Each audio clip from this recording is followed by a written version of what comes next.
Digital युगातील अग्रेसर नाव विश्व न्यूज मराठी। डोंबिवली कल्याण शहर रस्त्यालगत काटई नाक्याजवळ एमआयडीसीची मोठी जलवाहिनी फुटली। मेट्रोचं काम सुरू असतानाच ही पाईपलाईन फुटली आहे अशी माहिती एमआयडीसी अधिकाऱ्यांनी दिली आहे। पाईपलाईन फुटल्याने रस्त्यावर पाण्याचे मोठे फवारे उडाले आणि सखल भागात पाणी साचलं।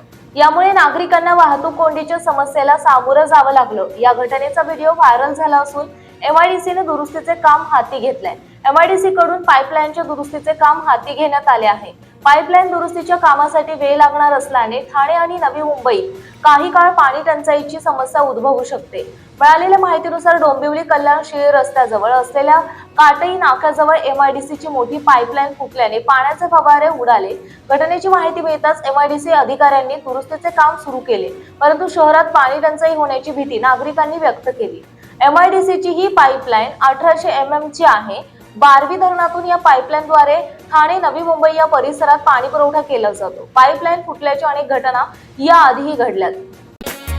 विश्व न्यूज मराठीची जाहिरात म्हणजे आपल्या उद्योगाची भरभराट। आपल्या व्यवसायाच्या उत्कृष्ट जाहिरातीसाठी आजच संपर्क करा।